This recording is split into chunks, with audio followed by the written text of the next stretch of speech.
Saturday morning, everybody's here because of Bedbugs. So you guys have the best interest in being here. So do we do. Woolens has been around for 67 years, a long time, based in Manitoba, based in Winnipeg. I'm not here to sell you anything. What does Woolens do? We do everything that we can. We've got 18 trucks here in Winnipeg.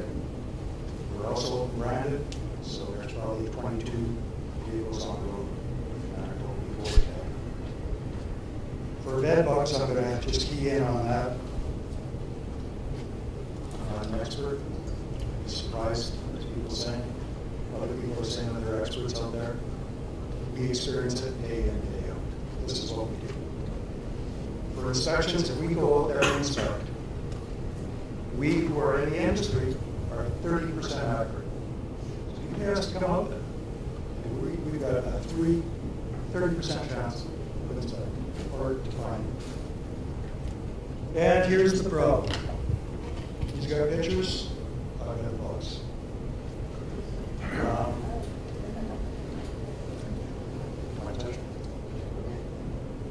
So that shows the various stages in them. What I want you to imagine, or even if you want to, put the vials on the carpet, and you will actually see what the challenge is.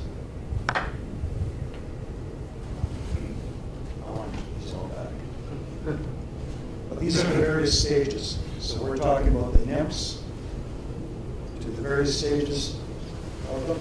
You guys want to just shoot them around, maybe some over here and some over here. That one is a little challenge.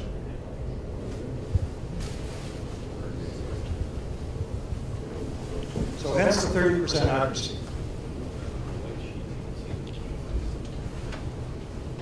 We do have a scent dog also, based on Edmonton. 98% accurate, because it's scent based. Food driven, so every time he hits on them, he gets fed.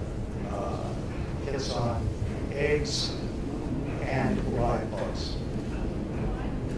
With everything, there's good, better, best. Same with exterminators, same with dogs, same with pets. We're touching upon pesticides and what's out there. There's the concept that we don't have DDT. May come into play. I would propose that it's because of the exterminator that is actually out there treating your places. You've got different techniques, you've got different skill levels, good, better, best.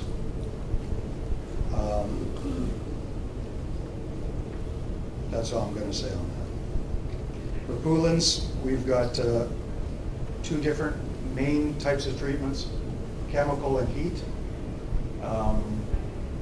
The heat treatment, we've got one at our shop, which is a container that has 2 heaters in it and fans. And basically, it's a convection oven. Bedbugs die at 120 degrees Fahrenheit. So we elevate the temperature to 135, and we kill the eggs, kill the live bedbugs. We do have a mobile unit that we go into apartment blocks, hotels, homes, and we do it on site also. We also do monitoring.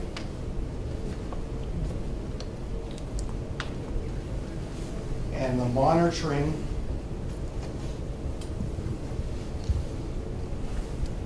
is done through various techniques. It depends on the customer.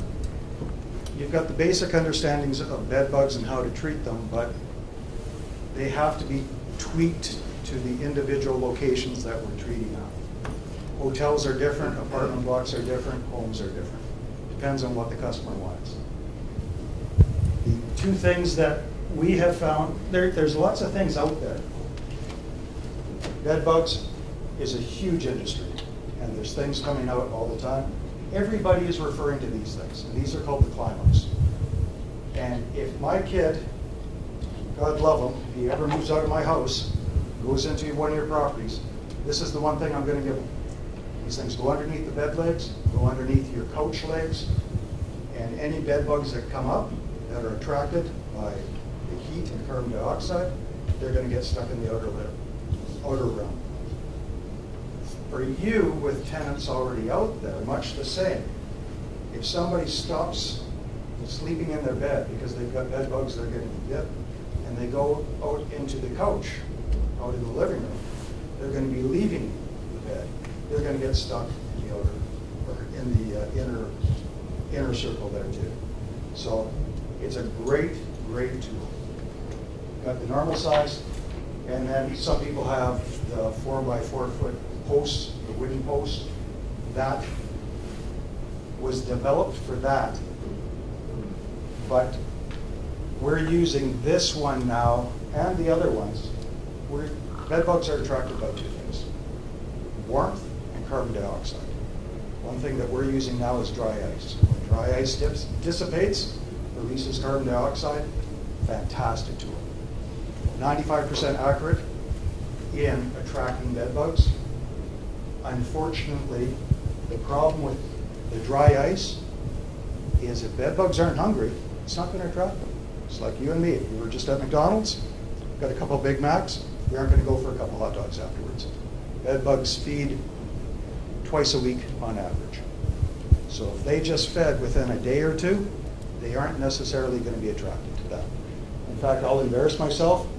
I went to a hotel, wanted to show these guys how great dry ice was, and bed bugs up on the box spring, up on the night table there. We went and put out our dry ice.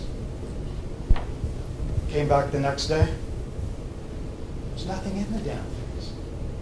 Nothing. You can still see the 3 that are up there and the 2 that are over here because they just fed. They weren't hungry. Not an option. So live and learn. We're always tweaking our methods all the time, and we're learning as we're going too. Poolins has been 67 years. They've been dealing for bed bugs for many, many years, and we have to adapt as the bed bugs are adapting. I'll go back on my script now. 5 stages to bed bugs. Bed bugs must feed after each stage. So the first stage, for them to get to the next stage, they have to have a blood meal. When they progress to the next level, they shed their skin like snakes, leave their shells out there.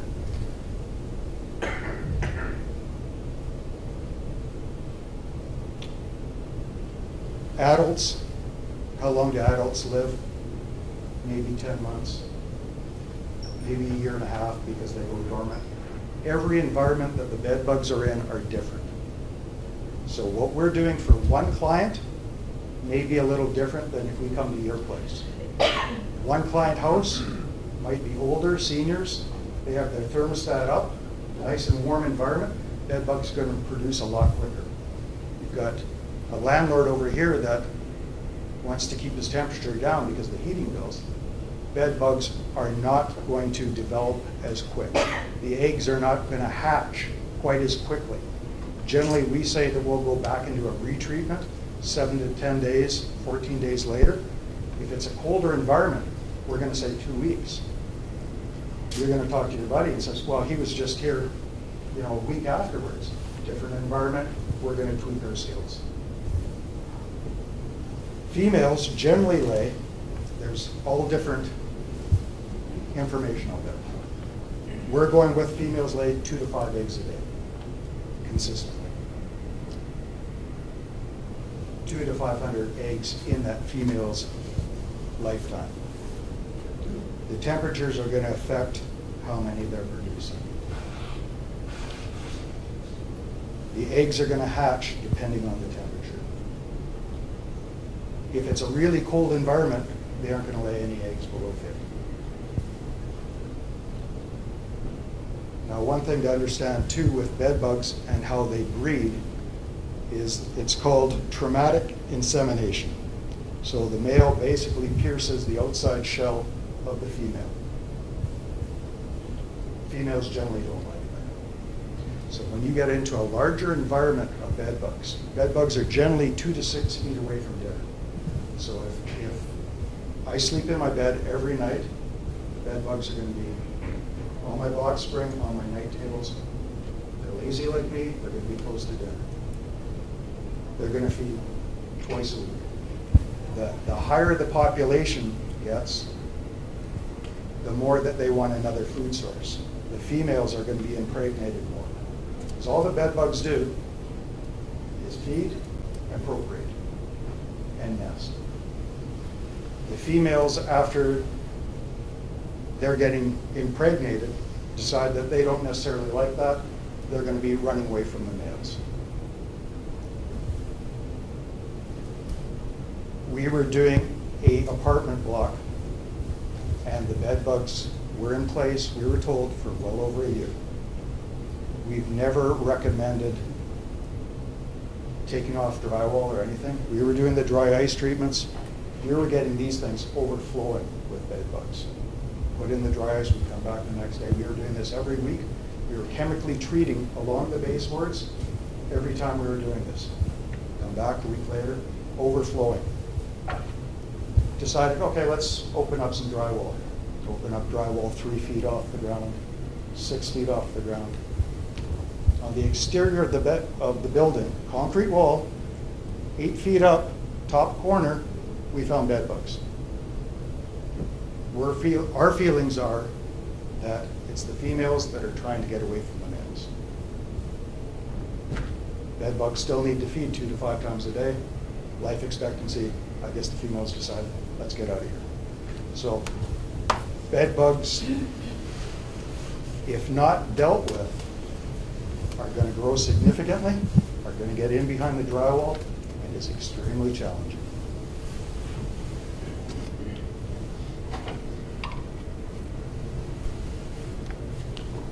We're finding bed bugs attracted to heat and carbon dioxide. We're also finding that the males are up in the corner too. How are the males getting up there? How do they know? The thought is that they're following the fecal matter from the females. So as they're going up there, the males are following them. That's the only thing that the evidence is kind of showing that we're proceeding with. So, 2 things I'm here to show you. The climb-ups. Great. There's another thing called a verify. And this is one of the latest, greatest ones that are out there. And this can be applied in hotel situations. Might be a little expensive for some of the areas, but you've got, this goes against the wall. Let me just show you. You've got the bed, it goes up against the wall. The bed bugs are going to be attracted and get caught in between and also in the base here. There's a spot for a lure, which is an artificial fecal matter kind of thing. There's another part in here, which is it imitates dry ice. This thing's becoming very, very popular. It depends on the environment and where you put it. But those are the 2 things I'm here just to kind of show you that a great, great solution. Going back onto topic here.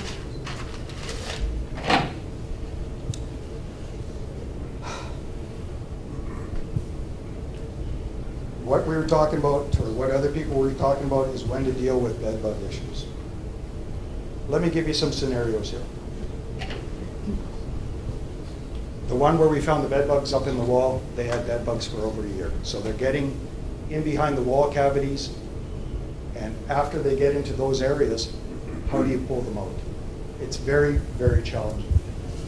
We were doing heat treatments, convection oven, fans, turns your house, turns your apartment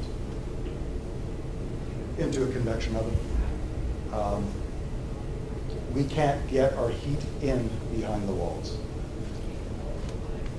We're doing the heat treatment. It's in full progress. It's getting to about 115 degrees. Bed bugs are attracted by heat. We have them coming out of the walls. Not 1 or 2. We get them by the hundreds coming out of the walls. And that's because they've had bed bugs there for much longer. It's a much challenging way to deal with them because they're only being attracted to the heat. At a certain time, they feel threatened by the heat, and then they start running from the heat. So then they'll go back up into the wall cavities. Very difficult to be successful in that cases. We've never advocated it before, but in certain situations,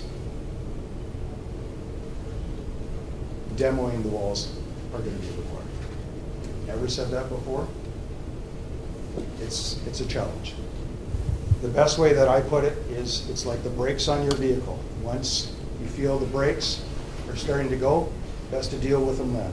Once you couldn't deal, or the property management company were notified by a tenant next door that they had bed bugs.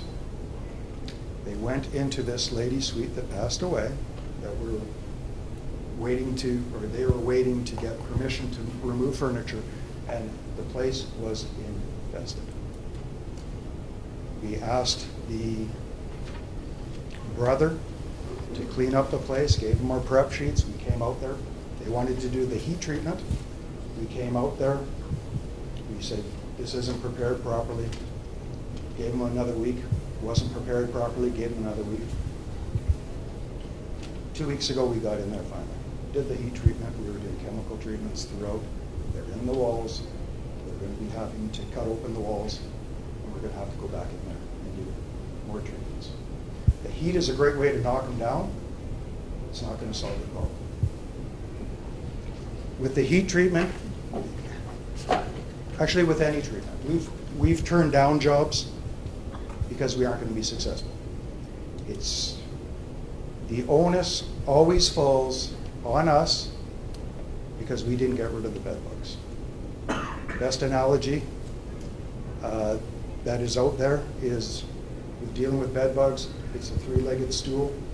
You guys are one leg, we're one leg, your tenant's one leg. Anybody messes up, stool falls over. Tenant cooperation is critical, critical, critical. We go into so many suites and so many homes that are rental properties. We talk about hoarding. I can't believe that you guys allow your property owner to do that to your property. It's unbelievable.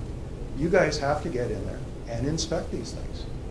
Mario's saying with the plumbing, you guys have to get in there and check, and check, and check, and check. If you aren't doing it quarterly, I don't know. It is unbelievable what we see in there. It's unbelievable how long people have had bed bugs, and they're self-treating. There's all this stuff all over the floor. There's two-sided tape everywhere. It's unbelievable. It's your responsibility. It's easy to blame somebody else, but at the end of the day, you guys have to deal with it. You've got to go in there. If not, you've got to be in there every month and take a look. Can't stress it enough.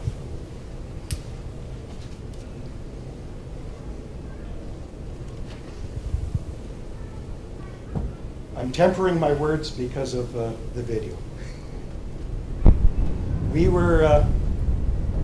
There's no guarantee on our services.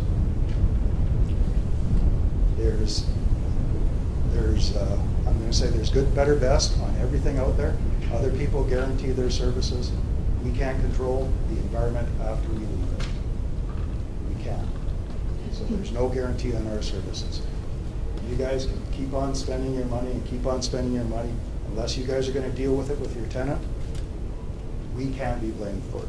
It is not our fault. We were going in to do a heat treatment. I'll give you an example. We're going in to do a heat treatment.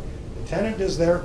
He's grabbing his jacket off the couch, and he's putting on his jacket to go to his buddy's place to stay there for a couple days. He passes me, and as he's passing me, he's got two bed bugs going up and down his sleeve there. You have to know, you have to emphasize to your tenants that going to stay with another guy that also has bed bugs is probably not a good alternative. 3 weeks later, we're at another apartment block, and lo and behold, it's his buddy's place. It's going back and forth, back and forth, back and forth.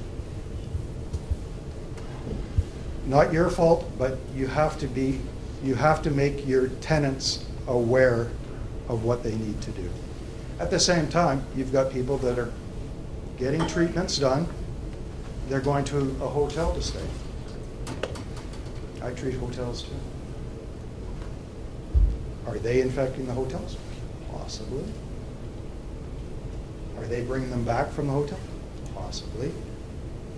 I can't comment on that. Removing mattresses and box springs, you've got to wrap them up. I would say that you guys get your people to wrap them up with tape and do it yourselves. Don't let them do it. We'll come in to do a treatment, we'll see bed bugs in the hallway. Bed bugs are lazy like me. They don't want to do any extra work to find you. They're going to be by dinner. What are they doing out in the hallway? Oh yeah, he took his coach out there and left it down there. It's utterly unbelievable. Here's one thing. If you've gone and spent lots and lots and lots and lots of money on your building, and you're bringing in new tenants, what are you doing to prevent those tenants from bringing in bed bugs? They guaranteed you that they don't have bed bugs? Good. What's it going to cost you if they have bed bugs and they bring it in and reinfect? Here's my sales pitch. We've got our unit at our shop. We've got building owners that are protecting their property to ensure that their new residents are coming in and heat treating their products before bringing it into their residence or your building. So they aren't going to let these guys in there until they show a receipt from Bruins to say that they have their possessions heat treated. Simple thing. It is your obligation. No. Hey, battery died. Excellent. Go ahead. Perfect. Now I can really say what I want. But ultimately, it's your responsibility. The neat thing with extermination is when you walk through a door, you never know what you're going to walk into. And I tell you, in apartments, you guys don't know what your tenants are doing. You don't. You've got to get in there and check. A simple check of pulling out the bed and taking a look. At the headboard, bed bugs are attracted by heat and carbon dioxide. Watch what you say. I'm back. Pleased to be here. You're going to find bed bugs at the head, where the people's pillows are. That's the easiest spot to chance them. So just pull the bed out, take a look. Generally on the box spring, nice and wood. They like wood. They like the crevices. They like the tightness. They're going to be in there as groups, as in families. They're going to be stuck together there. You find one, you're going to find a group. If you find them at the headboard or down at the feet, then you know you've got a few more than what you expected. You got to deal with it. When you guys are doing it, bed bugs do not transmit disease, but the blood in them does. Wear gloves. For sure to wear gloves. You don't know if you've got a cut on your knuckle or anything like that. You don't know what your tenants do. Bed bugs are like mosquitoes to us. Two-sided tape, fantastic. We're in there. Even before we're treating or doing a heat treatment, I will take off as many as I can because I know they're gone. I'm going to get the egg sacs with them because they're in a sticky little substance there too. If I can remove them on site, fantastic, problem solved. Squish them up, throw them in the garbage. We're talking about vacuuming for your tenants. Vacuuming is only as good as what do you do after you've finished using the vacuum? Do you put it in the closet? Bed bugs are going to be in there. So you empty the bag, Dr. Dim residual, it's got a spray, give it a little shot in there, it's going to kill what's ever in there. Generally with bed bugs, like a lot of insects, you can spray them with anything, they're going to die, WD-40, whatever the case may be, it's going to clog their pores, they're going to die. But do it properly. If you're promoting that, go to the next step of ensuring that they're dead in there. We're tweaking what we're doing because there's always advances, always changes. This is a product called Bedlam. To kill bed bugs and bed bug eggs. We always have to go back to do a second treatment or a third treatment or a fourth treatment because of the egg hatch cycle. So we're always trying to break that cycle. We can't use this product everywhere because it comes out as a foam. So the concept is that you're going to have a longer residual effect. So if you've got the little knots, like in a headboard or in a wooden frame where you've got the bed bugs in there, it's going to stay fluid. By the time that egg hatches, there's enough poison still left to never kill it. So we're using this product, we're kind of testing it at this point, for our hotels, for the back of the headboards. We'll see what happens. Right. Yeah, what's the name of that one? It's called Bedlam. Bedbug? It's a commercial product, not available to you guys. Oh, okay. The laws in Canada are kind of changing a little bit all the time. So anything that's commercial, you're going to have to be forced to go through a pest control company. There's domestic products, Dr. Doom, you guys can use. Fantastic. One thing that was referred to also before was that bed bugs will run from poison. They will sense it. They'll run from it. So if you're applying it, make sure that you're hitting all the spaces. Don't stand up here when you're spraying and walking around by your couch. Hit it right down. We don't use that on couches per se because it's got a residual effect and we don't want it going into your pores.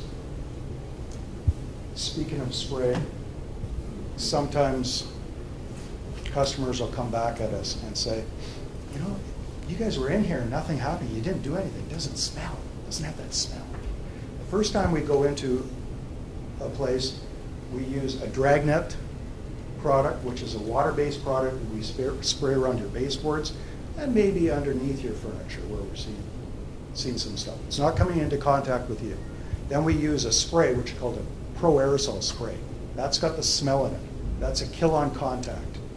And we can use it on chairs and couches and stuff like that. That's what's got the smell. So if we come back to do a second treatment, you say, well, you didn't treat anything because it doesn't smell. There's no chemical stuff.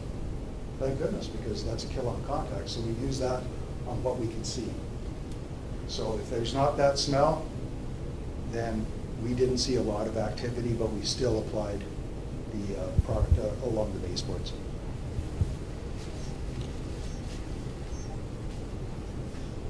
There's also another little thing. It's called, goes by many different names. But these are interceptors. The concept behind these things are going to go in between your bed and your box spring. There's no attractant really there. It's just a glue board. But it will stand up in between the pressure on it and give you an indication. We use those in hotels a lot too. People generally don't know what they are, but we use them as a monitoring tool. So in closing, there's some things out there that you can do. The dry ice is fantastic. It is really, really good. Praxair sells it. You get it from them. I don't know what their cost is for you guys. With volume comes reward. Much the same with our pricing. The more work we do for you guys, What was the the more Praxair? Praxair. Praxair. Foot of the Narran Bridge, right by the sausage maker. Great corned beef. But we use that a lot of times. And what we're using it for monitoring. If we go in there and do bedbug treatment, people are still saying that we still have bites, and I've still got these things, but I don't see anything. We go in there and do an inspection. We'll go in and do the dry ice treatment because it'll pull them out of the walls and give us an indication whether they still have them. We'll do maybe 2 times. We don't see anything. It's starting to go up in there, or they have fleas, or there's some other medical condition going on there. Just touching upon that, it really plays with your psyche, plays with your tenant's psyche. It's horrible. It is horrible. These people will be screaming at you guys, as I'm sure some of you are aware. And thus, you guys get frustrated too, and you come after me. And we can do only what we can do. We're very good at what we're doing, but it's a cooperation thing. That's all I got.